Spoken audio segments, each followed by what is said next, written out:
आणि याचं अतिशय महत्त्वपूर्ण कारण ते म्हणजेच नमो चषक आपल्या कल्याण ठाणे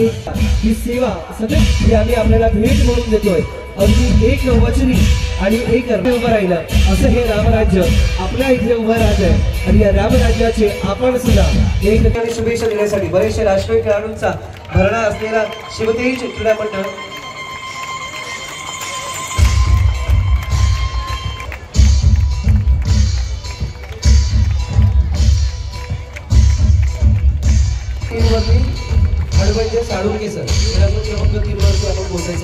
खेळाडूंचा परिचय सामनाधिकारी ठाणे जिल्हा कबड्डी असोसिएशनच्या सर्व सामनाधिकाऱ्यांचं सुद्धा तेवढंच महत्त्वपूर्ण आभार संपूर्ण ठाणे जिल्हा कबड्डी असोसिएशनच्या कमिटीचं आणि यानंतर उपांत्य फेरीचा हा दुसरा संघ या सर्व संघातले खेळाडू नक्कीच विविध क्षेत्राच्या माध्यमातून कबड्डीच्या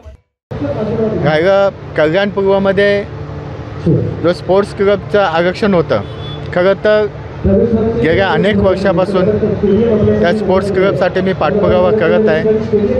पण महानगरपालिकेमध्ये ज्यांची सत्ता आहे त्यांनी कधी त्या गोष्टीकडे लक्ष दिलं नाही आणि त्याच्यामुळे ज्या आरक्षणाच्या जागा होत्या त्या महानगरपालिकेच्या ताब्यात नाही आल्या। बऱ्याचशा ठिकाणी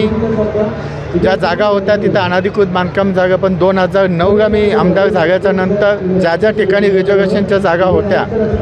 त्या ठिकाणी अनाधिकृत बांधकामं होऊन दिली नाही। ती अनाधिकृत बांधकामं होऊन जरी दिली नसली तरी ती जागा ताब्यात येणं खूप महत्त्वाचं आहे आणि ती जागा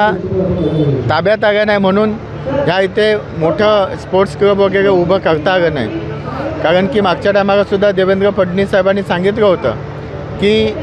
तिथे लागणारा जेवढा पण निधी आहे तो आपण स्पोर्ट्स क्लबसाठी देऊ। सेकंड दुसरं हॉस्पिटलचं रिझर्वेशन आहे, हॉस्पिटलसाठीसुद्धा निधी देण्याचं मान्य केलं होतं